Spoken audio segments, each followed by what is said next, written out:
और triangular matrix में भी अगर हम बात करें तो अपर ट्रायंगुलर मैट्रिक्स और लोअर ट्रायंगुलर मैट्रिक्स हमने पढ़ा था।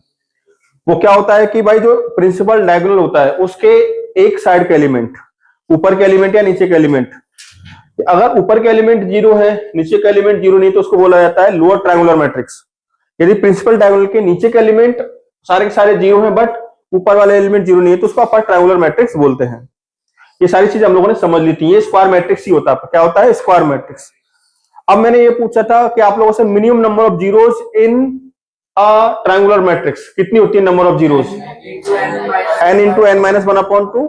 और इसको समझ भी लिया था कि आया कैसे कैसे नहीं आया। उसके आगे हम स्टडी करते हैं बेटा। क्लियर है? ठीक है। नेक्स्ट हेडिंग डालेंगे बच्चों हॉरिजॉन्टल मैट्रिक्स।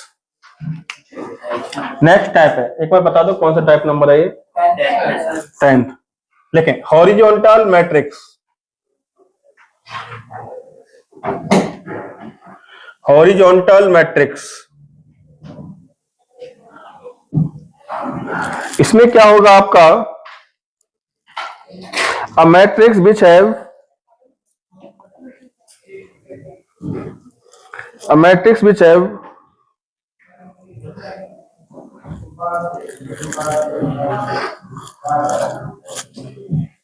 मोर कॉलम्स देन रोज, यानी इसमें नंबर ऑफ कॉलम्स जो है वो रोज के कंपेयर में क्या होंगे बेटा? ज्यादा होंगे।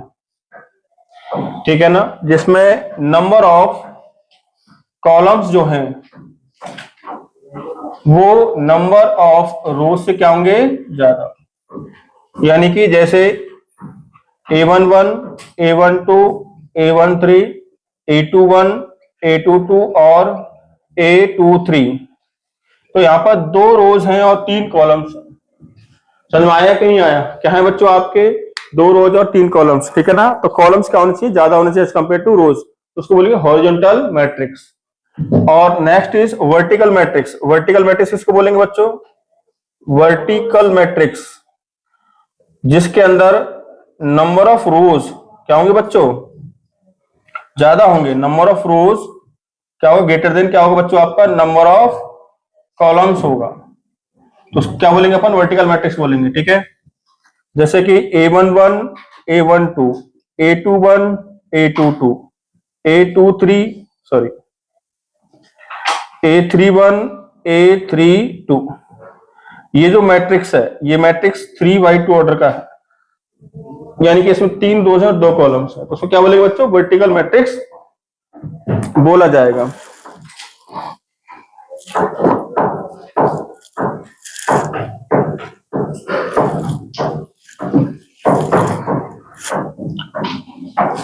नेक्स्ट लिखना है नल मैट्रिक्स।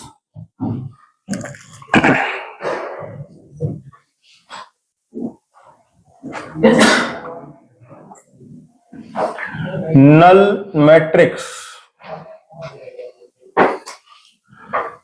या फिर इसको जीरो मैट्रिक्स ही बोला जाता है।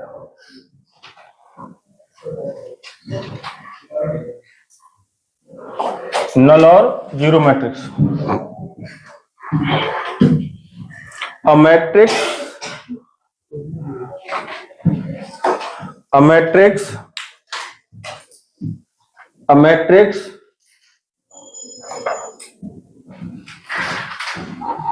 have all the elements zero.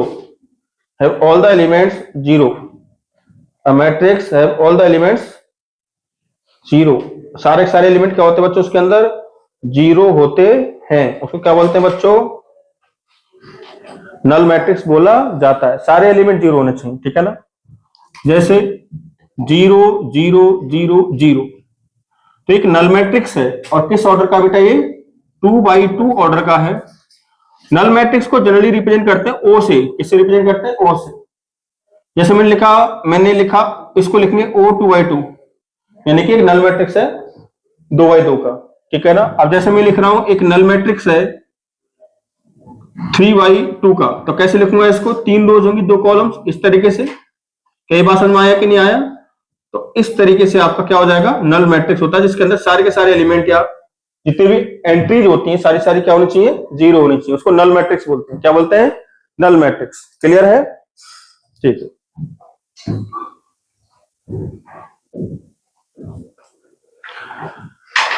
Next heading डालेंगे ट्रेस ऑफ अ मैट्रिक्स। तो टाइप्स ऑफ मैट्रिक्स तो आपके खत्म हो चुके हैं, ठीक है ना, finish. Trace of a matrix,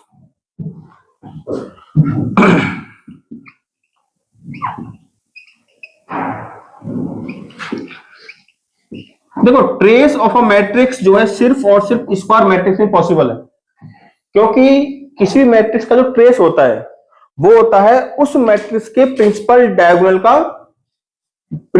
के एलिमेंट का समेशन होता है। तो जो प्रिंसिपल डायगोनल का एग्जिस्टेंस है वो सिर्फ और सिर्फ किसके अंदर होता है, आपका स्क्वायर मैट्रिक्स के अंदर होता है। क्लियर हुआ कि नहीं हुआ? तो ट्रेस क्या होता है लिखें इसके बारे में। Trace of a matrix, trace of a square matrix is, trace of a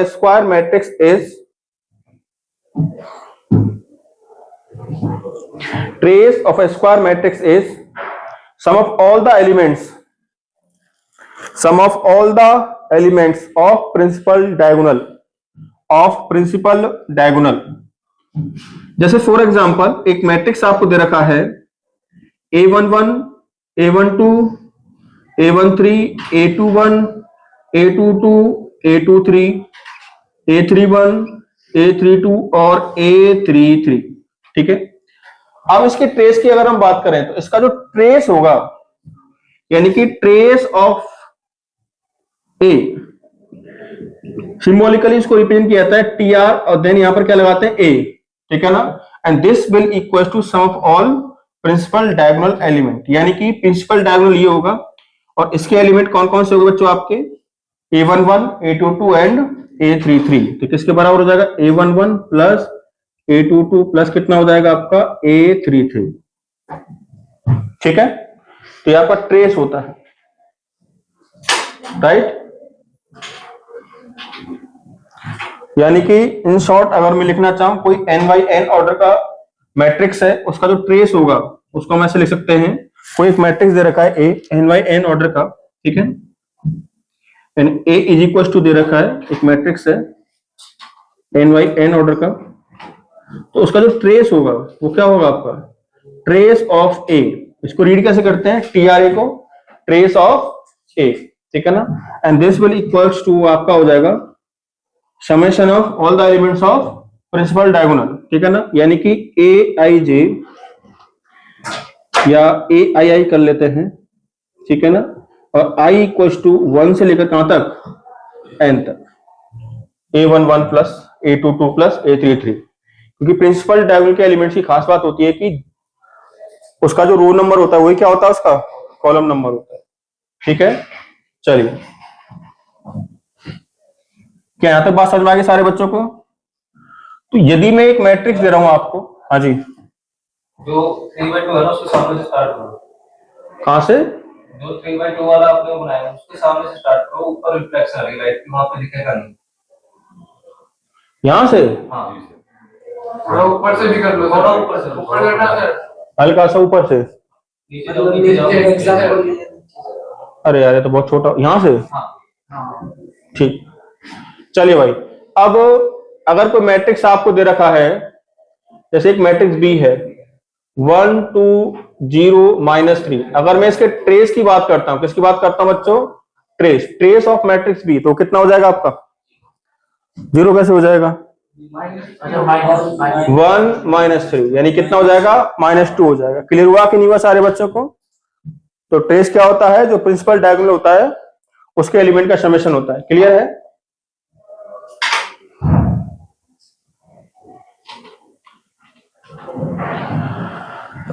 तो प्रॉपर्टीज की बात कर लेते हैं, नेक्स्ट टाइम डालेंगे प्रॉपर्टीज। ट्रेस की प्रॉपर्टीज या नोट डाल के पहला पॉइंट लिखेंगे, नोट डाउन करना है आराम से, कोई दिक्कत नहीं।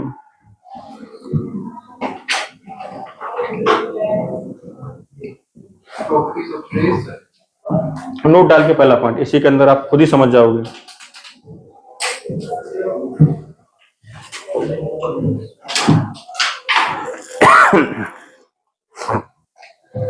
तो अगर मैं कहता हूं आप लोगों से trace of K into A बराबर होता है K times trace of A,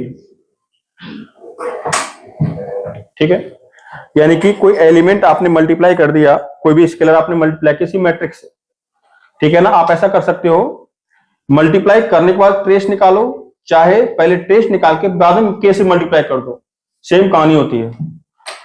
कैसे कि जैसे मान के चलो एक मैट्रिक्स, छोटा सा मैट्रिक्स ले लेता हूं, 1 2 -1 1, ठीक है, एक मैट्रिक्स मैंने लिया। अगर मैं इसके ट्रेस की बात करता हूं तो इसका ट्रेस कितना हो जाएगा, 2 हो जाएगा। कितना होगा, 2। अब अगर मान के चलो मैंने किसी से मल्टीप्लाई कर दिया, सपोज करो मैं 3 से मल्टीप्लाई कर दिया इस मैट्रिक्स को, इससे 3 से मल्टीप्लाई कर दिया, अब 3 इस मैट्रिक्स से मल्टीप्लाई होगा। बट थोड़ा सा ध्यान रखिए, इसमें जो मल्टीप्लाई होता है, इसमें जो मल्टीप्लीकेशन होता है स्केलर का, ठीक है, हालांकि इस चीज को मैं बाद में बताऊंगा, इसमें हर एक एलिमेंट में मल्टीप्लाई होता है, जबकि डिटरमिनेंट में क्या होता था, किसी एक रो या किसी एक कॉलम में मल्टीप्लाई हम करते थे, याद करो आप लोग। या फिर वहां पर किसी भी कोई भी स्केलर अगर आपको डिटरमिनेंट से कॉमन लेना है तो या किसी एक रो में या किसी एक कॉलम में आना चाहिए, वहां से आ जाएगा। जबकि यहां पर ऐसा नहीं है, अगर आप कुछ कॉमन ले रहे हो तो वो सभी में प्रेजेंट होना चाहिए, जितने भी आपके एलिमेंट प्रेजेंट हैं मैट्रिक्स के अंदर। क्लियर है? या फिर कुछ मल्टीप्लाई कर रहे हो तो मैट्रिक्स के हर एक एलिमेंट में मल्टीप्लाई होगा, ऐसा नहीं किसी एक रो या किसी एक कॉलम के एलिमेंट में मल्टीप्लाई हो जाएगा। क्या ये बात समझ में आया कि नहीं आया? ठीक है, तो जैसे आपने 3a किया तो क्या हो जाएगा, ये 3 6 -3 और 3 आपका हो जाएगा। तो अगर मैं इसके ट्रेस की बात करता हूं, इसका ट्रेस कितना आएगा, इसका ट्रेस आ जाएगा 6 आएगा। कितना आएगा, 6। तो यहां आप दे सकते हो कि जब आपने a को 3 से मल्टीप्लाई किया उसके बाद आपने ट्रेस निकाला, या फिर जो आपने a का ट्रेस निकाला था उसको आपने 3 से मल्टीप्लाई कर दिया, दोनों क्या आ रहे हैं आपके, सेम आ रहे हैं। क्लियर हुआ कि नहीं हुआ, कोई दिक्कत किसी को? ठीक है, दोनों क्या आ रहे हैं आपके, सेम आ रहे हैं। तो इसका मतलब ये हुआ कि k टाइम्स a का जो ट्रेस है वो पहले ट्रेस निकालो फिर बाद में k से मल्टीप्लाई कर दो, दोनों सेम आएंगे। क्लियर है? ठीक है। अच्छा, सेकंड कि दो मैट्रिक्स को ऐड करने के बाद ट्रेस निकालो, ठीक है ना, या फिर उनका इंडिविजुअली ट्रेस निकाल करके उनको ऐड कर दो, सेम। ठीक है ना, इंडिविजुअली निकालो ट्रेस ऐड कर दो, या दोनों का सम निकाल के ट्रेस ऐड करो। ठीक है ना, दोनों का सम निकाल करके ट्रेस निकालो। ठीक है ना, तो उसके बाद दोनों सेम क्वांटिटी आएंगी। सेम कहानी आपकी सबट्रैक्शन में होती है। ठीक है, a प्लस माइनस बी का ट्रेस निकालो, या फिर दोनों का इंडिविजुअली ट्रेस निकाल के, अगर यहां पर प्लस किया जा रहा है तो वहां पर भी प्लस कर दो, अगर यहां पर माइनस किया जा रहा है तो वहां पर भी क्या कर दो बच्चों, आपका माइनस कर दीजिए। क्या ये बात समझ में आया कि नहीं आया? ठीक है ना। अच्छा, नेक्स्ट। हाँ जी, प्लस करने के बाद हम ट्रेस कैसे निकालेंगे? पहले तो मैं प्लस, जैसे प्लस होता है पहले प्लस कर देंगे, मतलब दोनों मैट्रिक्स को ऐड कर देंगे। मैट्रिक्स एडिशन अभी स्टार्ट करूंगा मैं, कैसे दो मैट्रिक्स को ऐड किया जाता है, हाँ वो आएगा अभी, नेक्स्ट आर्टिकल है। बस ट्रेस यहाँ पर एक आर्टिकल आ चुका है इसलिए मुझे यहाँ पर ये बताना पड़ा। क्लियर है सारे बच्चों? ठीक है ना। चलिए, अब जैसे आप पूछोगे कि दो मैट्रिक्स को multiply, a into B multiply करो दो मैट्रिक्स को, ठीक है ना, या फिर इनको इस तरीके से b इंटू ए। ध्यान रखना, मैट्रिक्स मल्टीप्लीकेशन में अगर आपने ए बी निकाला या बी ए निकाला है, इन जनरली सेम नहीं आते हैं। कभी कभार कोई केस हो सेम बन जाए, अदरवाइज सेम नहीं आते, इन जनरल नहीं आते। किसी किसी केस में सेम भी आ सकता है आपका। तो ए बी अगर आप निकाल रहे हो, ए और बी मतलब ए बी मतलब दो मैट्रिक्स को मल्टीप्लाई किया, ए को और बी को, फिर आपने ट्रेस निकाला, फिर आपने मल्टीप्लाई किया, आपने एक बार ए इंटू बी किया है, ठीक है ना, फिर आपने एक बार क्या किया, बी इंटू ए किया है। ए इंटू बी और बी इंटू ए अलग अलग आ सकता है, सेम भी आ सकता है और अलग अलग भी आ सकता है, ठीक है ना, चाहे अलग अलग आए चाहे सेम आए, बट दोनों का ट्रेस तो सेम ही रहेगा आपका। क्या ये बात समझ में आया कि नहीं आया? अरे क्लियर है सारे बच्चों को? दोनों का ट्रेस सेम रहेगा, इस बात को ध्यान में रखना आपको। ठीक है, चलिए अब आप ए का ट्रेस निकालो चाहे इसके ट्रांसपोज का ट्रेस निकालो। ट्रांसपोज का मतलब होता है किसी मैट्रिक्स के रो को कॉलम में कन्वर्ट कर देना। देखो जितनी भी चीजें यहां पर यूज हो रही हैं, चाहे मैं बात करता हूं एडिशन की या सब्ट्रैक्शन की, चाहे मल्टीप्लिकेशन की बात करता हूं, चाहे मैं ट्रांसपोज की बात करता हूं। ट्रांसपोज का मतलब ये होता है कि किसी मैट्रिक्स का ट्रांसपोज, आगे आने वाला आर्टिकल है हालांकि, ये तो किसी मैट्रिक्स का आप ट्रांसपोज निकाल रहे हो, इसका मतलब ये हुआ कि आप रो को कॉलम में चेंज कर रहे हो। जैसे आपका एक मैट्रिक्स हो गया A11 A12 A21 और A22, एक मैट्रिक्स सपोज करो A है। अब मुझे इसका ट्रांसपोज निकालना, क्या निकालना, ट्रांसपोज AT। तो क्या हो जाएगा, इसकी रो को कॉलम में चेंज कर दो, या इसके कॉलम को रो में चेंज कर दो, तो क्या होगा A11 A12 A21 और A22 आपका हो जाएगा। क्या ये बात समझ में आया कि नहीं आया? ए ट्रांसपोज होता है आपका, बट दोनों केसेस के अंदर जो ट्रेस आपका आएगा वो क्या आएगा आपका? सेम आएगा। Is that clear? अरे कोई दिक्कत है किसी बच्चे को? ठीक है, तो यहां पर आपका हो जाएगा ए की पावर, मतलब ए का पावर नहीं है, इसको ट्रांसपोज बोलेंगे, राइट? अभी मैं इसको स्टार्ट भी करूंगा थोड़ी देर में। हाँ जी, किसी कोई डाउट? आगे बढ़ जाएं, चलिए नेक्स्ट लिख लो इसको। यानी कि एक चीज का जरूर ध्यान रखना है कि अगर आप a इंटू बी का ट्रेस निकाल रहे हो, this is not equal to trace of a into trace, ये बात गलत है भाई। हालांकि एडिशन सब्ट्रैक्शन में ऐसा हो जाता है कि अगर दो मैट्रिक्स को आप ऐड करके ट्रेस निकाल रहे हो, इंडिविजुअली ट्रेस निकाल करके ऐड कर रहे हो, दोनों चीजें सेम आएंगी आपकी, ठीक है ना? यहां पर क्या है, मल्टीप्लीकेशन में ऐसा नहीं होता है कि दोनों को मल्टीप्लाई किया फिर आपने ट्रेस निकाला और फिर आपने इंडिविजुअली ट्रेस निकाल कर उनको मल्टीप्लाई कर दिया, दोनों अलग अलग क्वांटिटी आएंगी यहाँ पर, तो कैसे सेम आ जाए वो बात अलग है, बट ऐसा नहीं होता है। फिफ्थ वाले का एग्जांपल आएगा जब मैं आपको मल्टीप्लीकेशन सिखाऊंगा, क्योंकि अभी आपको मैट्रिक्स मल्टीप्लीकेशन नहीं आता है। जब मल्टीप्लाई आपको आ जाएगा तो इजीली आप निकाल सकते हो, कोई दिक्कत वाली बात, ठीक है? ठीक है,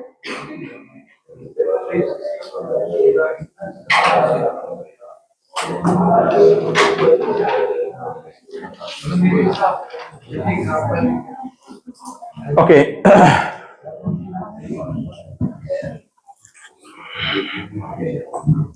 नेक्स्ट ट्रेस समझ में आया आपको? ट्रेस की प्रॉपर्टी, हालांकि थोड़ा बहुत कंफ्यूजन आपको हो सकता है, addition of matrix, multiplication of matrix and transpose तो आपको समझ में आ गया होगा, ठीक है ना? इन दोनों को जब मैं समझा दूंगा तो आपको प्रॉपर्टी भी समझ में आ जाएगी, ठीक है? नेक्स्ट हेडिंग डालें, इक्वल मैट्रिसेस।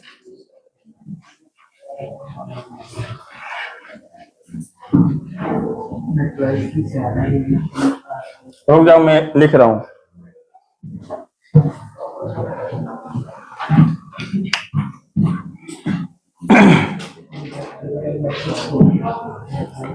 इक्वल मैट्रिसेस, तो सबसे पहले अगर हम बात करें यहां पर इक्वल मैट्रिसेस में, दो मैट्रिक्स कब इक्वल होंगी? सबसे पहले उनका ऑर्डर सेम होना चाहिए। क्या होना चाहिए? ऑर्डर सेम होना चाहिए। यानी कि कोई एक मैट्रिक्स है ए, ठीक है ना, इसका ऑर्डर मैंने दिया भाई m/n ऑर्डर है। एक दूसरा मैट्रिक्स है बी, ठीक है, और इसका ऑर्डर मैंने दे दिया p/q, ठीक है? ऑर्डर सेम होने का मतलब ये है कि ये मल्टीप्लीकेशन सेम की बात नहीं हो रही है, ठीक है ना? सेम का मतलब हुआ कि m जो है वो p के इक्वल होना चाहिए और n जो है वो किसके इक्वल होना चाहिए? q के इक्वल होना चाहिए।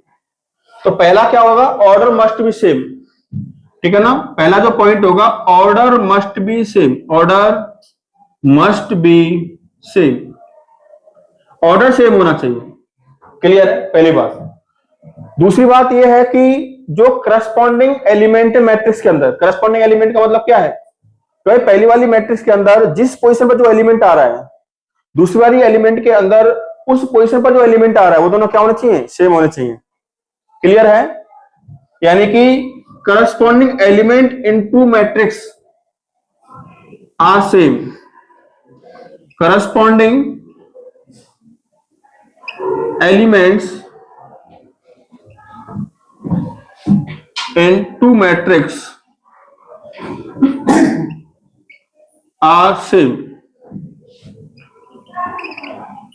इसका मतलब क्या हुआ? जैसे एक मैट्रिक्स मैंने लिया,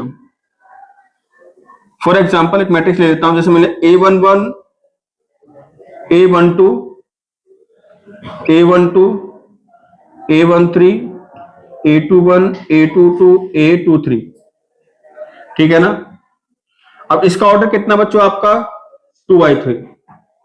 अगर इस मैट्रिक्स को किसी के इक्वल करना है तो सबसे प्राइमरी कंडीशन ये है कि ऑर्डर सेम होना चाहिए, यानी दूसरी मैट्रिक्स भी 2/3 ऑर्डर की होनी चाहिए।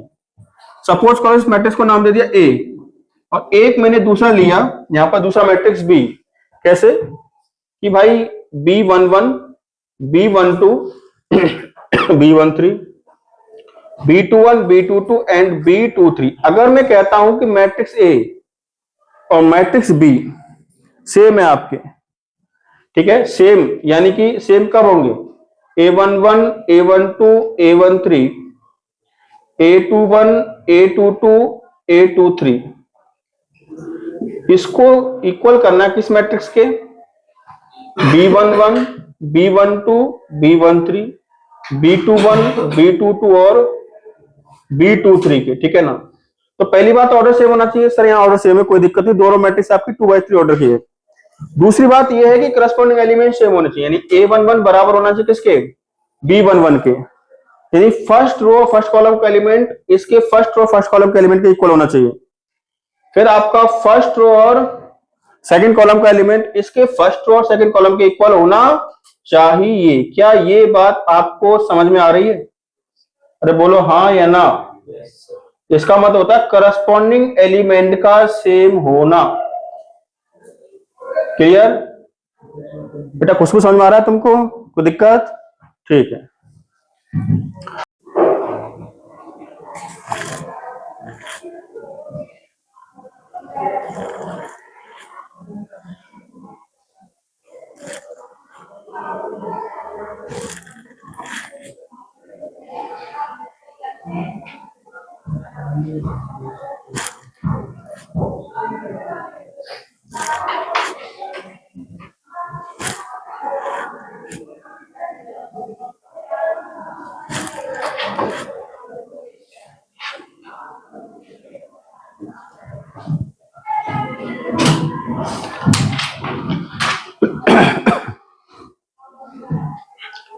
ये तो इक्वल मैट्रिक्स है, then find the value of X Y Z and W. Find value of X Y Z and W. ठीक है, चलिए फटाफट।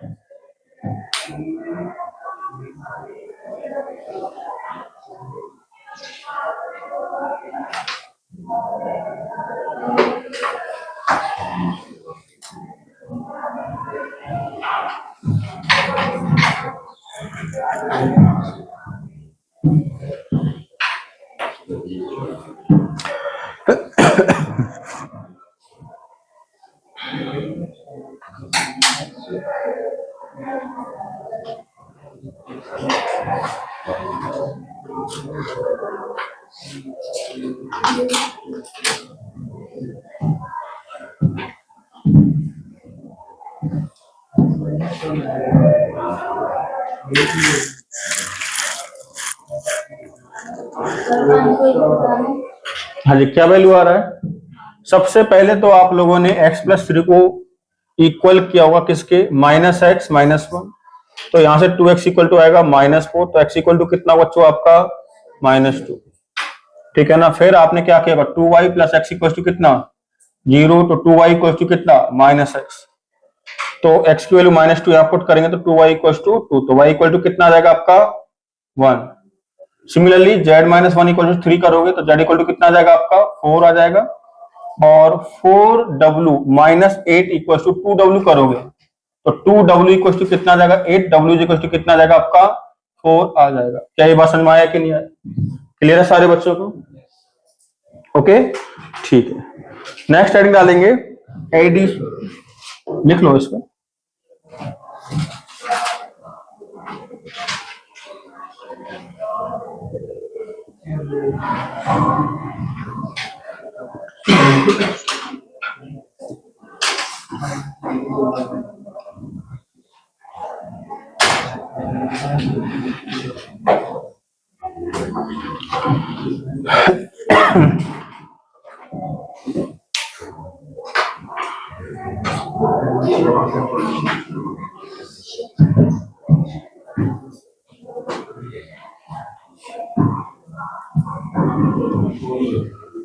Addition and subtraction of two matrices, heading डालें।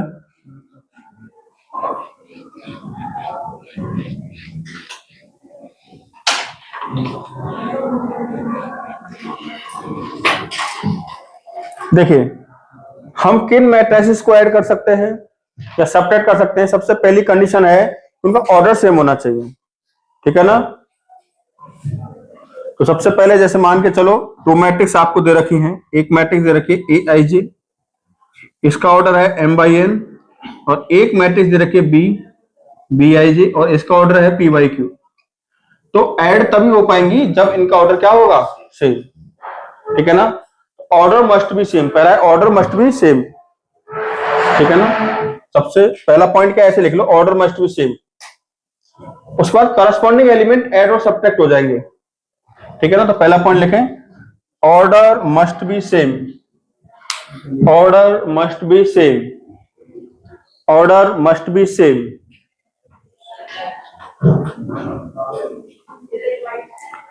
दूसरा पॉइंट लिखें, corresponding element will be add और subtract.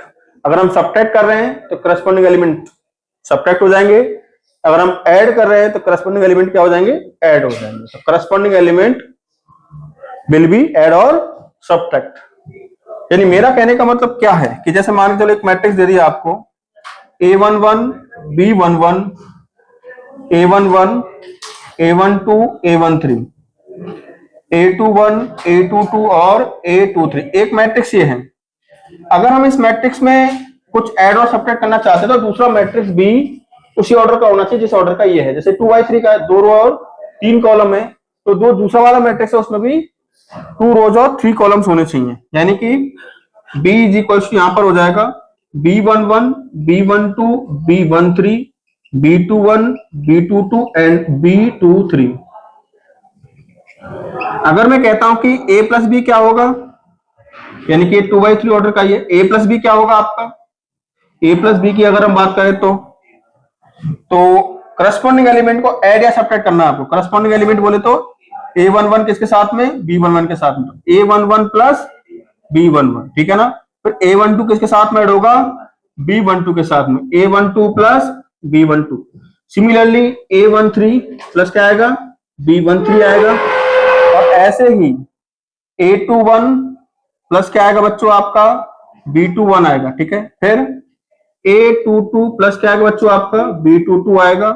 Similarly A23 plus क्या आएगा बच्चों आपका, B23 आएगा। क्या ये बात समझ में आया कि नहीं आया, या सबको प्रॉपर दिख रहा है पीछे से? ठीक है। अगर मैं इनको सब्ट्रैक्ट करता, क्या करता बच्चों, सब्ट्रैक्ट, तो फिर करस्पॉन्डिंग एलिमेंट क्या हो जाते हैं आपके, सब्ट्रैक्ट हो जाते हैं। यानी यहां पर माइनस आ जाता आपका, क्या आ जाता बच्चों, माइनस। क्या ये बात आप मेरी समझ पाए? लिख लो फटाफट।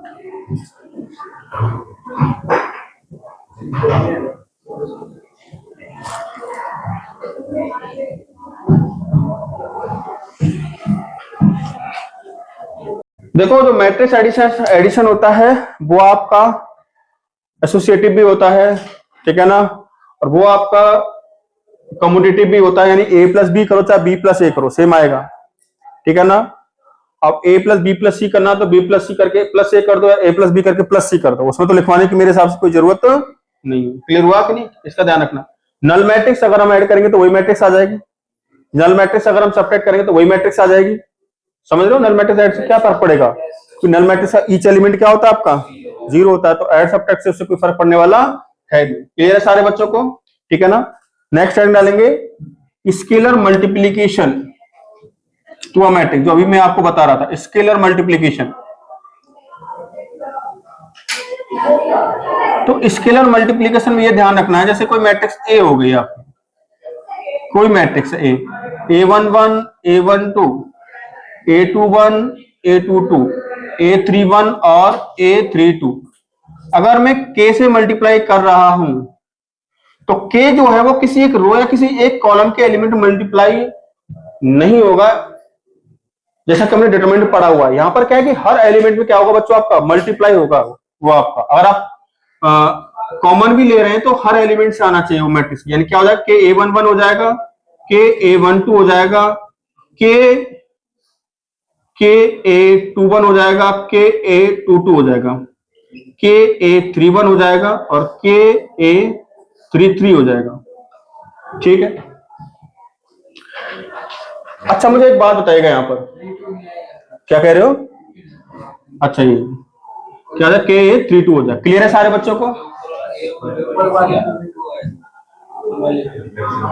Ka11 मैट्रिक्स है ये। अच्छा अच्छा ठीक है, ये तो सिली मिस्टेक्स मिसप्रिंट होता रहता है भाई। चलो बिल्कुल लिखेंगे, ठीक, कोई दिक्कत नहीं। जो भी बच्चे इस लेक्चर को देख रहे हैं तो मेरी वॉइस के साथ तालमेल बिठाएं, ठीक है ना? नहीं है, इधर आ जाएं सारे के सारे बच्चे। अच्छा मुझे एक बात का जवाब देना आप लोग, ठीक है, कि कोई मैट्रिक्स है ए, ठीक है, कोई मैट्रिक्स ए है और ये मैट्रिक्स जो है वो n बाई n ऑर्डर का है, n बाई n ऑर्डर का है। क्लियर हुआ कि नहीं हुआ? ठीक है ना? अब मैंने इसमें k से मल्टीप्लाई कर दिया। किससे मल्टीप्लाई कर दिया? k से। तो अगर मैं कहूं कि k से मल्टीप्लाई कर दिया, उसका डिटरमिनेंट निकाला, फिर मैट्रिक्स का डिटरमिनेंट, और किस मैट्रिक्स का डिटरमिनेंट पॉसिबल है? स्क्वायर मैट्रिक्स का। ये बात का ध्यान रखना आपको। अगर मैंने इसका डिटरमिनेंट निकाला तो डिटरमिनेंट किसके इक्वल हो जाएगा? अगर मान के चलो a का डिटरमिनेंट, लेट a का जो डिटरमिनेंट है वो डेल के बराबर है, सपोज करो, तो इसके डिटरमिनेंट, क्योंकि एक नया मैट्रिक्स बन गया, सपोज करो दिस इज मैट्रिक्स b, तो उसका डिटरमिनेंट और उसके डिटरमिनेंट क्या रिलेशन होगा? तो सोचना एक बार, k टाइम्स हो जाएगा, ऐसा कुछ है क्या? थोड़ा बुद्धि को बढ़ाओ। k क्यूब, n रोज n कॉलम्स है, k की पावर n। आप एक बात सोचो, देखो बेटा, मैं इसको एक 2x2 मैट्रिक्स से समझाता हूं, जैसे a11 a12 a13, सॉरी क्या हो रहा है, a21 और a22, एक मैट्रिक्स मैंने ये वाला ले लिया आपके सामने, ओके। अब मैंने इसको 2 से मल्टीप्लाई कर दिया, या k से मल्टीप्लाई कर लेते हैं, सपोज करो डेल के बराबर है। इसका जो डिटरमिनेंट है, यानी कि जो मैट्रिक्स ए है उसका जो डिटरमिनेंट है वो किसके इक्वल है? डेल के इक्वल है, ठीक है ना? ये कितना हो जाएगा? K11 हो जाएगा, K12 हो जाएगा, K21 हो जाएगा और K22 हो जाएगा। क्लियर है क्या सारे बच्चों को? ठीक है। अब मुझे K इंटू ए का डिटरमिनेंट निकालना है, K इंटू ए का डिटरमिनेंट मुझे निकालना है। क्लियर हुआ कि नहीं हुआ? ठीक है ना? अब होगा क्या, यानी K11 K12 K21 K22 का डिटरमिनेंट। अब इसमें से जो K बाहर आएगा वो तो एक रो एक कॉलम से आएगा, सिंपल सी बात है। इस कॉलम से आपने K बाहर निकाल लिया और इस कॉलम से आपने K बाहर निकाल लिया, तो क्या हो जाएगा आपका ये K स्क्वायर, और यहां पर क्या आ जाएगा A11 A12 A21 और A22, तो ये हो जाएगा K स्क्वायर इंटू डेल, यानी K स्क्वायर टाइम्स हो गया आपका। इसका मतलब क्या हुआ? आवाज बहुत आ रही है, ठीक है, क्या कह रहे हो? नहीं नहीं, वो तो कट जाएगा फिर भाई। हाँ जी, इधर देखे सारे बच्चे, मिनट को देखने की जरूरत नहीं है, इंपॉर्टेंट कॉन्सेप्ट है ये, एंड जेई मेंस के रिगार्डिंग तो मेंस से एडवांस हो, बहुत इंपॉर्टेंट चीज बता रहा हूं मैं आपको, ठीक है। तो इसका मतलब क्या हुआ? इसका जो डिटरमिनेंट जो होता है वो K स्क्वायर हो गया, तो यहां पर इसका डिटरमिनेंट क्या होगा? K की power n determinant of A, ठीक है ना? तो यहां पर नोट डाल करके इस चीज को लिख लीजिएगा, and this is very very important, 5 star लगाइएगा इसको, बहुत इंपॉर्टेंट कॉन्सेप्ट है ये। अभी रुको, जब हम एडजॉइंट और इनवर्स के क्वेश्चन सॉल्व करेंगे ना, फिर जो PYQ जब हम सॉल्व करेंगे तब आपको पता लगेगा कितना इंपॉर्टेंस है इस कॉन्सेप्ट का। तो जो अगर हमने किसी मैट्रिक्स को K से मल्टीप्लाई कर दिया, कोई स्क्वायर मैट्रिक्स है, तो उसका डिटरमिनेंट कितना टाइम्स हो जाता है? K की power n, n is order of the determinant, मतलब वो मैट्रिक्स से डिटरमिनेंट बनेगा, n बाई n का क्या होगा? आपका मैट्रिक्स होगा। Is that clear? कोई दिक्कत किसी को? लिख लीजिए।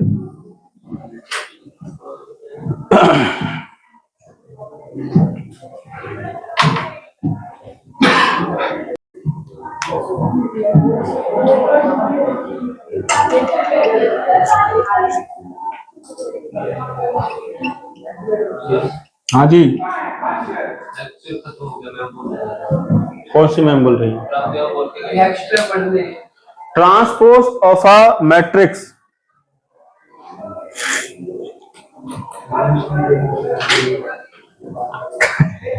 क्या यार, मुझे भी पता रहता है हर चीज का। Transpose of a matrix,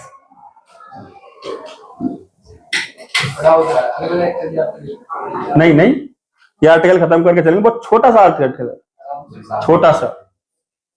transpose of a matrix, रो को कॉलम में, कॉलम को रो में चेंज करना, खत्म। किसी मैट्रिक्स का ट्रांसपोज निकालने से, कोई मैट्रिक्स दे दे ए आई जी, सपोज करो m बाई n ऑर्डर का है, तो इसका जो ट्रांसपोज होगा, transpose of A, transpose of A बराबर होगा आपका, इसको रिप्रेजेंट करेंगे a की पावर t से, या किससे, a डैश से।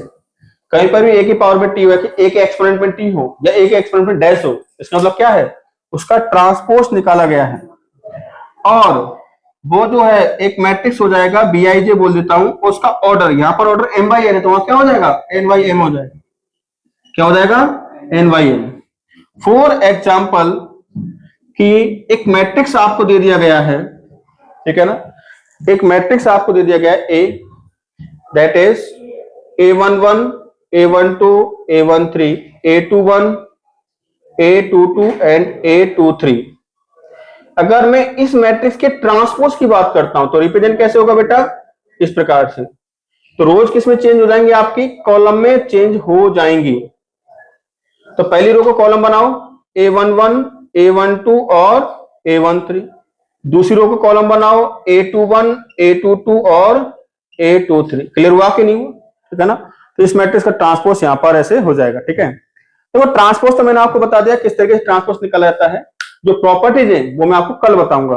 ओके, तो कल जैसे ही लेक्चर आपका स्टार्ट होगा तो सबसे पहले हाफ एन आवर के आसपास हम जो क्वेश्चंस हैं डिटरमिनेंट के वो डिस्कस करेंगे।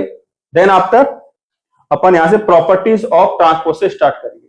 हाँ जी वर्षा, कोई दिक्कत?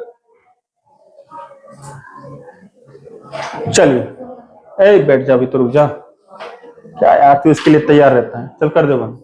सर वो उसका example transpose of A into transpose of B आपने कहा था, इक्वल नहीं है।